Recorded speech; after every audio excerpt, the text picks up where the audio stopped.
Hoje nós temos uma palestra importantíssima. Após a palestra, teremos perguntas. Essa palestra está sendo gravada para depois ficar disponível e solicitamos que todos desliguem seus microfones. Nós estamos vamos falar a nossa conferencista é coordenadora geral de análise antitrust na Superintendência Geral do Conselho Administrativo de Defesa Econômica, o famoso CAD, o importante CAD. É doutora em Economia pela Universidade Católica de Brasília, em 21, com realização de doutorado de sanduíche com apoio da CAPES na Barcelona Graduate School of Economics, em 2020, mestre em Economia de Empresas pela Universidade Católica de Brasília, em 16, bacharel em Ciências Econômicas pela Federal de Uberlândia, em 2014. Foi economista-chefe adjunta do Departamento de Estudos Econômicos do CAD. Ela possui experiência em análise ex post de fusões e aquisições, análise da jurisprudência da Autoridade Antitrust Brasileira na aplicação de multas para casos de cartel e elaboração de guias, como o de solicitação de dados ao Departamento de Estudos Econômicos do CAD e o de dosimetria de multas de cartel do CAD. Ela chama-se Lilian Marques, é filha do nosso presidente e vai nos falar por 19 minutos sobre os limites do antitrust. Lilian, muito prazer, a palavra está com você. Boa tarde, pessoal. Eu posso compartilhar a minha tela aqui. Como o Mota falou, escolhi um tema aí para a gente conversar hoje, que seria a identificação dos limites, né, do antitrust. Então, primeiramente, eu gostaria de falar que as opiniões aqui emitidas, né, na palestra são de exclusiva e inteira responsabilidade minha, né, como palestrante, então não exprime necessariamente um ponto de vista do Conselho Administrativo de Defesa Econômica ou do Ministério da Justiça e Segurança Pública, que sobre o CAD está vinculado. Então, para ter uma ideia geral do que é, né, o antitrust no Brasil, o que a gente faz e como a gente faz, é bom contextualizar, né, que a gente tem a Lei 12.529 de 2011, em que ela fez a estruturação do Sistema Brasileiro de Defesa da Concorrência, deixando aí bem clara as funções, né, do CAD, que é o Conselho Administrativo de Defesa Econômica, na sua atuação em 3 frentes específicas. Uma delas é a atuação preventiva, na qual a gente tem o controle, né, dos atos de concentração, que são as análises prévias, né, de fusões e aquisições. Claro que o CAD não analisa qualquer fusão e aquisição, a gente analisa só aquelas fusões e aquisições que estão acima, né, dos limites de faturamento das empresas que estão sobre uma portaria. Então, fusões e aquisições em que uma das empresas teve acima de 450 milhões de faturamento no ano anterior e a outra tenha tido acima de 75 milhões, é necessária a notificação ao CAD da operação, notificação prévia ao CAD, antes da concretização da operação, o CAD tem que dar o aval para essa operação, para ela poder se concretizar. Caso isso ocorra sem o aval do CAD, ou se a operação não for notificada, é possível abrir um procedimento, né, para aplicação de multa e até mesmo para pedir, né, não pedir, mas impor que a operação seja desfeita. Além disso, a gente tem também uma atuação que a gente fala que é de uma função repressiva, que então a repressão às infrações contra a ordem econômica. A infração à ordem econômica mais conhecida aí, que tem grande disseminação, são as condutas de cartel, né? Mas a gente tem também outras condutas anticompetitivas, né, que podem ser consideradas como anticompetitivas, e aí a gente tem também a instauração de procedimentos para investigação no CAD, e também aplicação de multas e até mesmo outras penalidades alternativas. Por exemplo, casos de cartel em licitação, a empresa pode ficar proibida de participar de licitações públicas durante um período determinado de tempo, entre outras penas alternativas aí que são permitidas pela nossa legislação.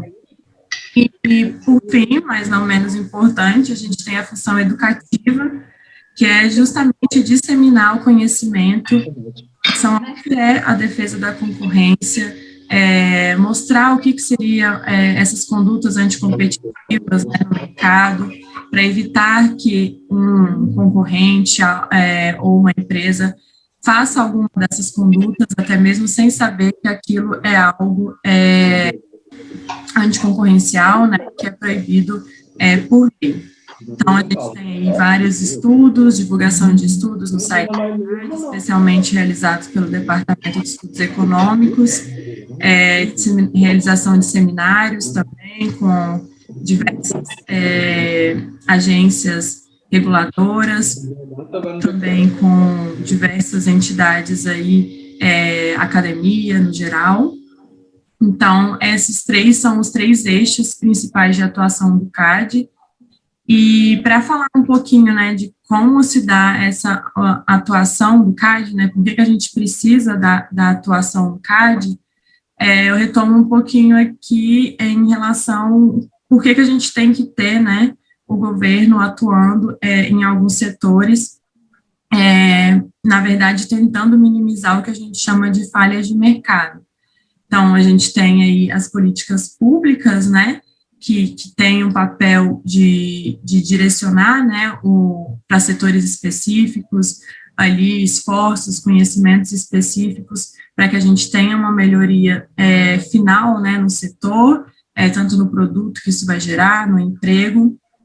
Só que a gente observa que deixar só o setor privado ou só o governo atuando especificamente em todos os setores é algo que não tem sido sucesso, né, nos últimos anos em praticamente nenhuma jurisdição. Então, normalmente, o que se tem é essa divisão entre funções. Então, o setor privado, ele vai atuar da sua melhor maneira, ali fazendo todas as relações ali comerciais, mas o governo também vai ter um papel fundamental, principalmente nos setores em que a gente tem as chamadas falhas de mercado.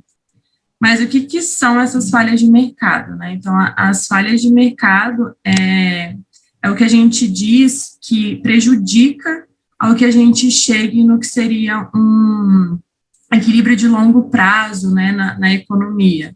Então, na economia, a gente sempre acredita que a gente vai chegar no equilíbrio de longo prazo, onde tudo está lindo, perfeito, os preços estão ali no patamar de concorrência perfeita, e todo mundo quer chegar nesse ponto.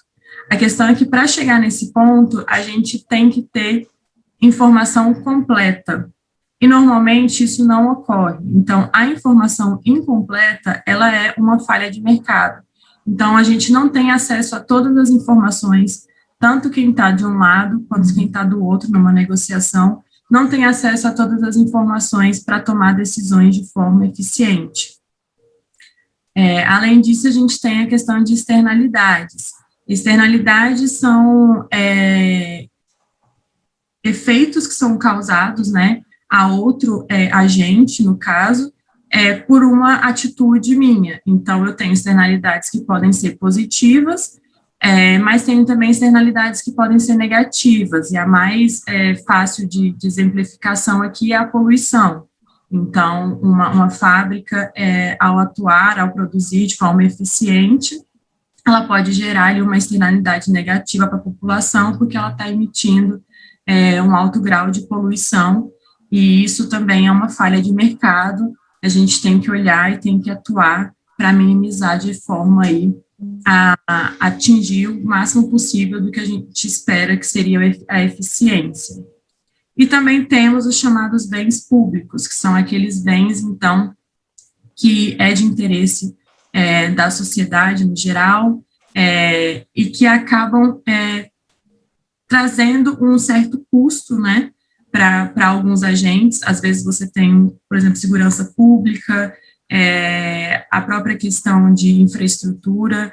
Então, tudo isso faz parte do que a gente chama de falhas de mercado e que acabam sendo alvo dessas políticas públicas aí, das agências reguladoras, por exemplo, e também do CAD, que acaba atuando aí para atingir, de certa forma, o que a gente espera que seja a concorrência perfeita no longo prazo. Então, a ideia geral é que, se a gente observa que tem essas falhas de mercado, né, a gente não está no nível ótimo que a gente chama ali do equilíbrio ótimo, que também é chamado de nível de Pareto eficiente. Ou seja, é um ponto em que todo mundo estaria na melhor maneira possível. Eu não conseguiria melhorar a situação de um agente sem piorar a de outro agente. O que a gente observa é que a gente não está nesse ponto de Pareto ótimo, né, quando a gente tem essas falhas de mercado. Então, o governo, ele vai tentar atuar por meio das suas políticas públicas para corrigir ou minimizar as falhas desse mercado, e aí sim tentar chegar em algo que talvez não seja exatamente o nível Pareto eficiente, mas que seja melhor do que estava acontecendo antes. Só que todas essas medidas, todas essas políticas públicas, elas têm efeitos, né? E, claro, a gente tem um efeito esperado em determinado ponto, mas a gente pode também ter um efeito em outro quesito que não era o alvo da política em si. Então, é por isso que é importante a gente considerar todas as consequências, né, da atuação do governo quando a gente faz a análise de políticas públicas. E aí a gente tem já vários procedimentos para fazer essa análise, né, principalmente em relação às regulações, né, aos setores regulados. E para a gente tentar entender como é que funciona, né, assim, o raciocínio ali no CAD, principalmente em relação ao que é uma conduta anticompetitiva, o efeito que essa conduta anticompetitiva tem no mercado, porque muitas vezes a gente pode ter efeitos, de certa forma, positivos, né, pode ter alguma eficiência na conduta, mas também pode ter efeitos negativos. Então, eu escolhi aqui um texto para apresentar para vocês. É um texto já antigo, né, assim, de certa forma, mas ele é muito utilizado ainda atualmente, e está muito em discussão exatamente as duas formas aqui de pensamento que esse autor traz. O autor é o Frank Easterbrook. Ele trabalhou ali, ele é advogado, né, na verdade ele é juiz lá da Corte dos Estados Unidos, que trabalhava diretamente, então, com a análise também desses casos, né, de condutas anticompetitivas. Lá nos Estados Unidos a gente tem um sistema diferente do nosso. Lá a gente tem tanto uma parte, né, que é do Departamento de Justiça, que é o DOJ, tanto uma parte que é do Federal Trade Commission, que é a comissão ali que analisa fusões e aquisições também. Eles fazem esse trabalho conjunto. Aqui no Brasil, isso está concentrado no CAD,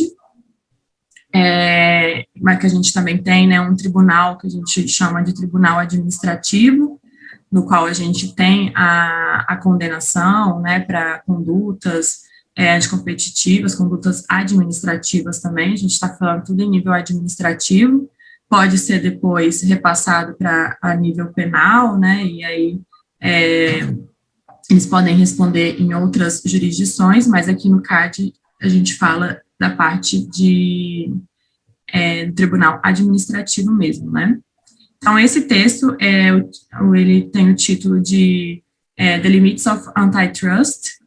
Então, em português ficaria como os limites do antitrust, né.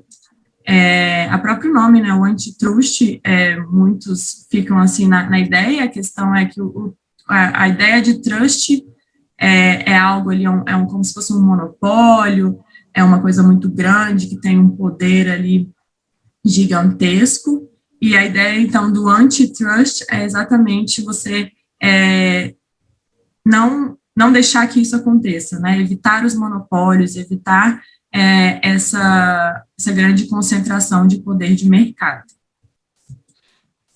Então, qual que seria ali, o que ele chama de limites, né? Primeiro ali, para ter uma ideia do que seriam os limites, então, do antitrust. A ideia é que a gente atinja, né, como eu comentei, no longo prazo, um mercado de concorrência perfeita. Por quê? Porque é o mercado que a gente observa que tem os melhores resultados, preços mais baixos, maior quantidade para os consumidores. E a ideia do antitrust é atuar para acelerar a chegada, então, desse equilíbrio de longo prazo. Então, se a gente observa que a concorrência não está no nível ideal e que é possível fazer algo para acelerar essa chegada do longo prazo, que seria a concorrência perfeita, seria esse, então, o objetivo mais claro do antitrust. A própria literatura e a legislação permite que exista cooperação entre as firmas. Então, quando a gente fala de atuação de defesa da concorrência e tudo, não é que qualquer nível de cooperação esteja proibido, não é. É tanto que a gente teve um exemplo agora no início da pandemia, no ano passado, a gente teve elaboração de um guia e até mesmo uma autorização, né, por parte do CAD, para que algumas empresas realizassem cooperação para que não ficassem sem distribuição, né, de alimentos, né, e bebidas em algumas regiões, porque a gente estava aí naquele momento de restrição, de deslocamento e tudo. Então, a gente teve, claro, a cooperação, ela tem os seus limites, né, ela não pode, alguns dados, algumas informações que são mais sigilosas, se elas forem compartilhadas em nível de cooperação, podem levar aí a uma colusão, né, que é uma combinação entre concorrentes. Isso, sim, seria uma coisa errada. Então, a ideia é que pode existir cooperação. Pode existir, por exemplo, joint ventures, você pode fazer um acordo comercial entre empresas diferentes ali para fazer um novo produto, desenvolver um novo produto, isso não é errado. A questão é que você tem que analisar como isso se dá, para que isso não atinja um nível que passe de cooperação para colusão.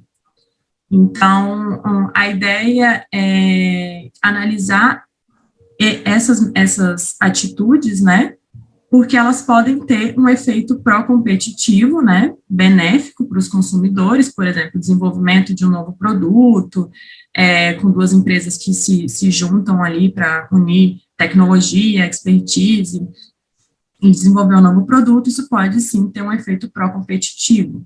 Mas, claro que dependendo também da situação, essa cooperação, né, entre as empresas, ela pode ser uma prática anticompetitiva e aí a gente teria um efeito negativo no bem-estar econômico.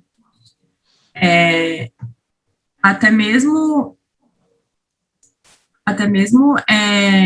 nos Estados Unidos, né, que é a corte que a gente fala aí mais antiga, né, que tem aí uma grande análise, né, relacionada a fusões e aquisições e condutas anticompetitivas, eles falam que é difícil para eles entenderem qual é o limite ali exato entre o que é concorrência, com competição também, né, e o que é a cooperação. Então, apesar da gente falar que existe essa diferença e tudo, esse limite exato para falar a partir daqui, isso aqui é concorrência. Não, a partir daqui, isso aqui é cooperação. É difícil de você chegar numa definição exata. E aí, por isso que eles vão propor também algumas metodologias para você analisar as condutas, né? Então, a gente tem aí que pode acontecer, né, por conta de uma tradição antiga, você suspeitar das práticas das empresas. Então, muitas vezes você acha que qualquer coisa que a empresa está fazendo aquilo ali vai prejudicar os consumidores. E já era condenado, poderia ser condenado. E o que se percebeu é que, às vezes, você estava condenando algo que traria um benefício para os consumidores. Então, essa tradição, ela trazia um custo muito gigante para a população, para os próprios consumidores. Porque muitas vezes você conseguia ver o que tinha sido feito, entender o que tinha sido feito, mas você não conseguia compreender o porquê. E aí, muitas vezes, esse porquê era o que trazia ali os efeitos tanto positivos quanto negativos, e você daria para você fazer um balanceamento. Uma outra questão que é importante ressaltar é que as empresas, elas decidem fazer esses acordos comerciais, essas operações de fusões e aquisições e tudo, mas elas acabam contratando, né, advogados, geralmente escritórios especializados, né, nessa área, para representá-los perante ao conselho, né, ao CAD ou a própria autoridade antitrust.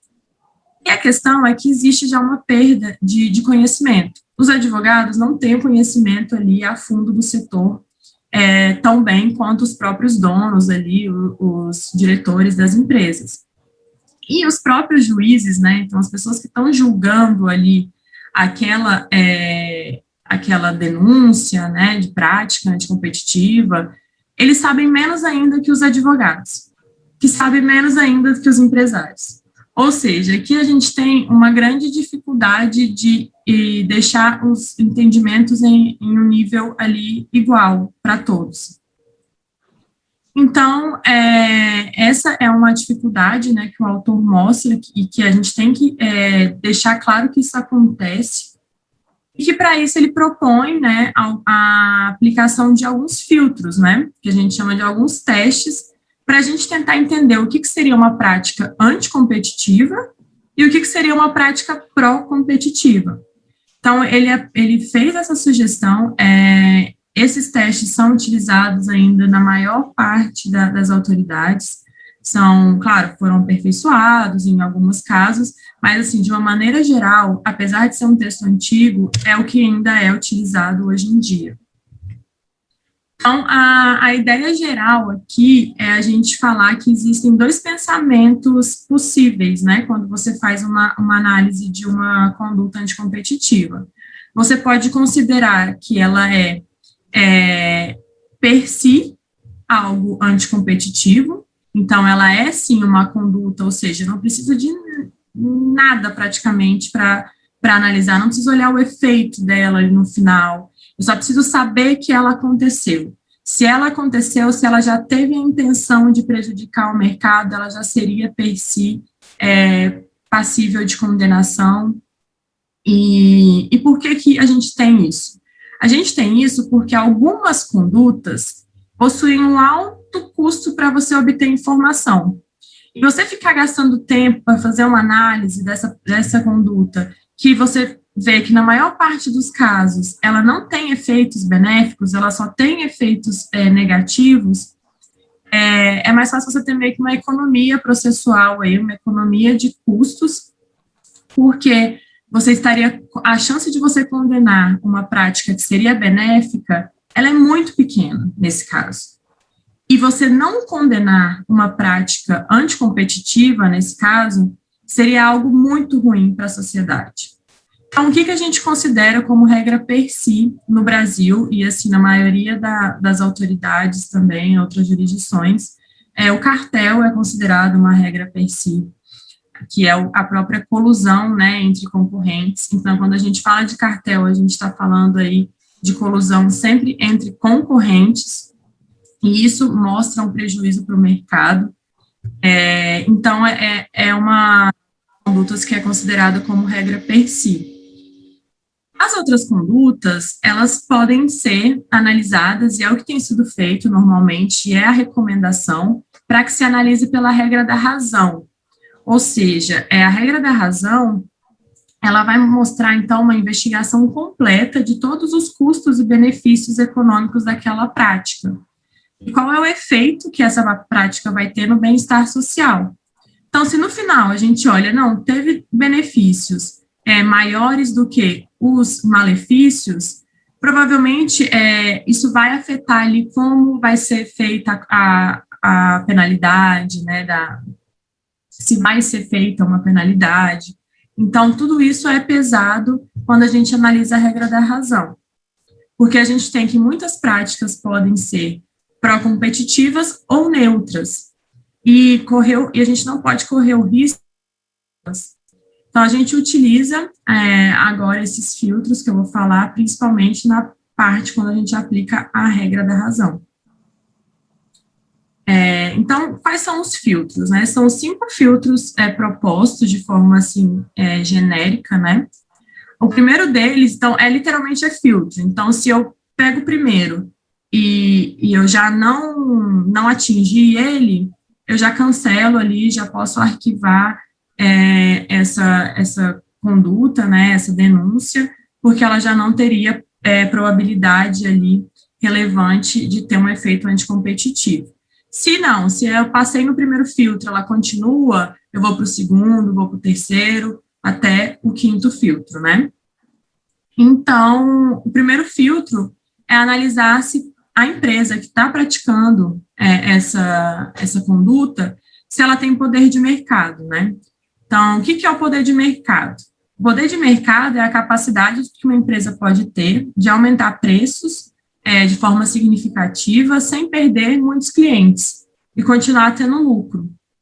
Então, o que a gente observa? Que qualquer prática para uma empresa que não tenha poder de mercado, essa prática vai ser contestada de forma muito rápida pelas rivais. Então, isso já teria um efeito rápido do próprio mercado, o mercado responderia. Ela não vai conseguir manter isso a longo prazo. Agora, se a empresa tem poder de mercado, isso sim seria uma coisa que ela poderia manter no longo prazo e poderia prejudicar tanto os concorrentes quanto os consumidores. Então, aqui a gente passa por esse primeiro filtro. A empresa tem poder de mercado, então é possível que essa prática tenha efeito anticompetitivo. Então, vamos para o segundo filtro. Qual é a relação lógica entre o lucro e a redução da concorrência?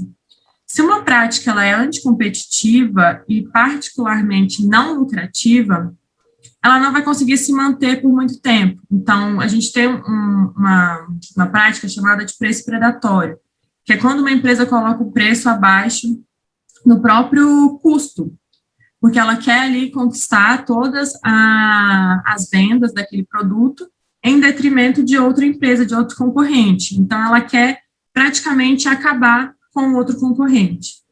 A questão é que essa não é uma prática, não tem uma lógica por trás, né? Uma lógica econômica por muito tempo. A empresa consegue fazer isso por um tempo razoável, mas ela não vai conseguir fazer isso para sempre. Ela não vai conseguir colocar um preço abaixo do custo dela para sempre, porque ela vai estar tirando lucro de onde? Então, se a prática persiste, a gente percebe que ela traz benefícios concorrenciais. Se não, ela não traria benefícios concorrenciais. O terceiro filtro seria a adoção generalizada de práticas idênticas.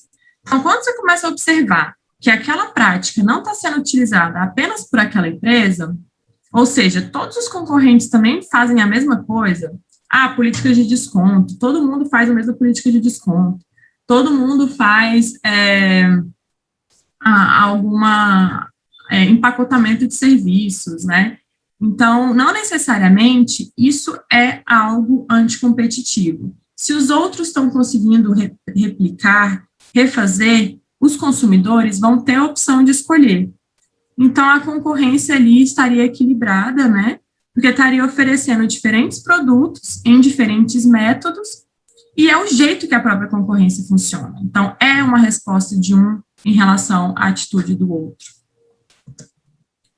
O quarto filtro, né, seria os efeitos do produto na sobrevivência e a sobrevivência.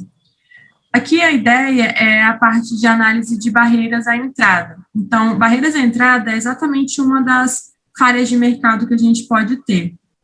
A gente tem mercados em que a gente tem barreiras muito elevadas para que você consiga ter um novo agente ali atuando naquele mercado. Essas barreiras podem ser regulatórias, podem ser barreiras financeiras, alto custo necessário aí para investimento, né? Então, quando a gente tem baixas barreiras à entrada, a gente observa que é muito fácil outra firma entrar e responder a uma conduta de uma firma ali do momento. Então, isso daí a gente considera como uma possibilidade de uma resposta rápida do mercado. Agora, se as barreiras são altas, a gente tem que analisar de forma mais profunda, que provavelmente isso não ocorrerá. E aí tem, assim, o que é rápido, né? O que seria um tempo razoável? Essa é uma discussão, normalmente a gente considera aí 2 anos para a entrada de uma nova empresa, atuando ali nos níveis de concorrência e tudo, mas você teria ali outras possibilidades em outros mercados. E a gente também tem a própria questão da identificação do denunciante, né, para finalizar. O que é isso? A gente tem que analisar quem é que está fazendo a denúncia, quem é que está questionando a prática. Muitas vezes um concorrente vai denunciar outro concorrente simplesmente para trazer ali má fama, trazer custos para a empresa se defender, e isso não necessariamente é uma concorrência ali, é um efeito anticompetitivo no mercado, né, em si. Então, a ideia que a gente tem é que a gente tem que utilizar cada vez mais nas análises, né, a regra da razão, que é essa ideia que a gente tem que olhar sempre os efeitos positivos e negativos de uma conduta, e para isso a gente pode utilizar, então, esses cinco filtros simples, né, que vão servir como um teste, para que a gente faça uma análise cada vez mais apurada ali do que está acontecendo. Então, muito obrigada.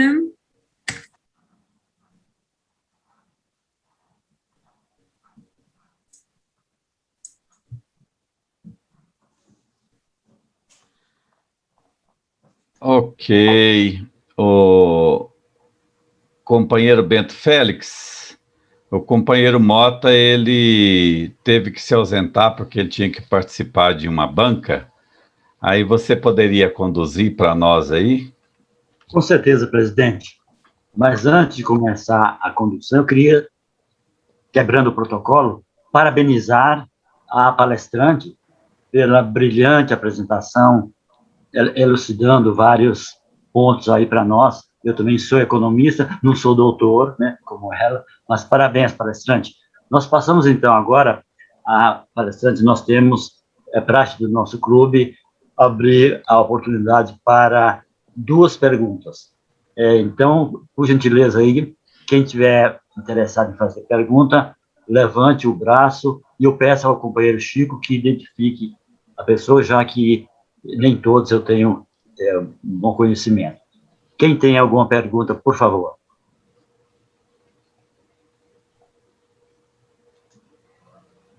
Chico? Aqui, Oswaldo Farnese. Ok.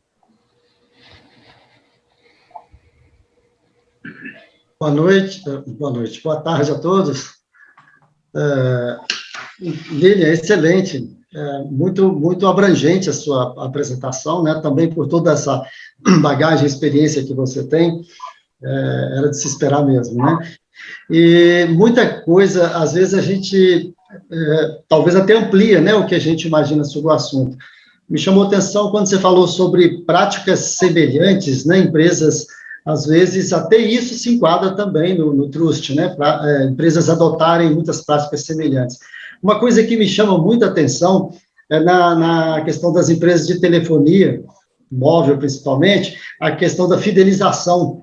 É uma prática comum, todas elas usam isso, para pessoa jurídica, eles cobram a fidelização de 2 anos, qualquer mudança no seu plano, qualquer coisinha que você faz é mais 2 anos de fidelização, aplicam multa em cima disso, né? E todas fazem isso.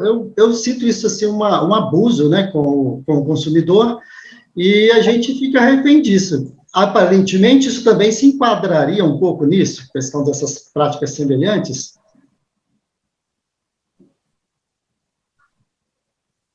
Obrigada, Oswaldo.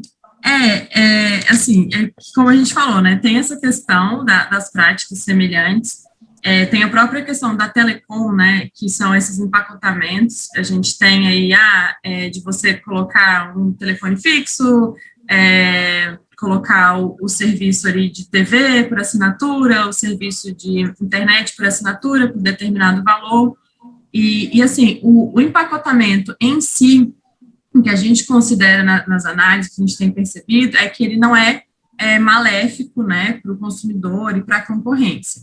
A questão é que você não pode deixar o consumidor a ter acesso, por exemplo, se eu quero acessar a internet, eu sou obrigada a contratar o pacote. Ele tem que ter a opção de contratar de forma sozinha, né, ali de forma autônoma. E, assim, nesses setores específicos, a gente ainda tem a questão da própria regulação. Então, o CAD, a gente atua nessa parte de concorrência, mas em setores regulados, primeiro a gente olha o que a regulação fala.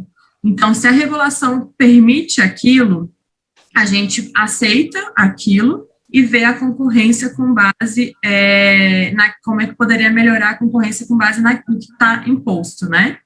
Uma questão que a gente tem também é a própria, que a gente chama o termo de advocacia da concorrência. Então, se a gente observa setores regulados em que a regulação está prejudicando a concorrência, a gente inicia essas conversas, faz aí participação em consultas públicas, né, para que seja alterado, para que melhore a concorrência nesse setor. Então, assim, no caso do setor de telecomunicações é um deles, no caso de setor aí de petróleo, né, que a gente tem muito há muita interação com a ANP em relação a combustíveis. Então, tem algumas coisas que não dá para o CAD simplesmente atuar, porque a gente tem que levar em consideração que é um setor regulado e que tem ali algo por trás que está definindo essas regras, né? Então, a gente tem que sempre fazer essa interação próxima, mas... E também a gente olha pelo olhar ali da concorrência, né? Claro que o nosso objetivo é o consumidor final. O consumidor final ali, ele que vai ser beneficiado e tudo. Mas aí a gente também tem aquela divisão ali que o consumidor em si, quem vai olhar são ali a Secretaria Nacional do Consumidor, né? Que vai olhar a questão de direitos do consumidor e tudo. Então, assim, existe essa interligação aí nos pontos, das diversas autoridades, por isso que a gente tenta manter uma conversa bem próxima, né, quando a gente tem esses casos que a gente percebe que tem muita interligação, mas a gente tem sempre que considerar o que está imposto ali pela regulação, pela autoridade de regulação existente, né, que é o caso aí do setor de telecom. Entendi. Anatel, né? No caso, Anatel. Ok. Próximo candidato à pergunta, por favor. Chico, observa aí. É o Chico. Eu faço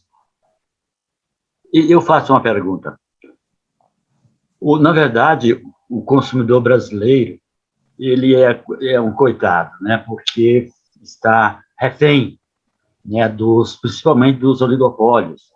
O caso aí da telefonia é um deles, né? E as agências reguladoras, elas não têm, assim, uma autonomia. Se você quiser, por exemplo, fazer uma reclamação em qualquer dessas empresas de telefonia, você vai ficar 1 hora ouvindo música e já vamos te atender. Né? E o preço entre elas é razoavelmente combinado, né? Se você quer andar de avião, você tem aí 4, 5 empresas aí maiores que o preço é combinado, né? E se você tem aí, em outras áreas, posto de gasolina, o mesmo valor em centavos de todos os postos. Isso é um absurdo, né? Então, aumento de preços, né? Você pega o óleo de soja aí da cozinha, aumentou 100% da noite para o dia. E nós somos o maior produtor de soja aí do mundo, né? Se você pega aí a carne, né? A carne mais que dobrou de preço. Então, nós estamos à mercê dos grandes oligopólios. Essa é a minha colocação. Obrigado. Posso fazer? Não tem pergunta. Eu posso fazer alguma coisa? Posso fazer uma consideração em relação a isso? Por favor. Não, eu acho que realmente a gente tem, né, a gente tem observado aí, principalmente nessa parte de setores aí que ainda são regulados, né, a gente tem, por própria questão de falha de mercado, né, e tudo que eram monopólios, agora melhoraram talvez um pouco por virar oligopólios, mas claro que não chegamos ainda no que a gente chama de concorrência perfeita, que seria o ideal, ou uma concorrência ali no nível que seria ideal, né? Eu acho que realmente a gente observa isso em vários setores.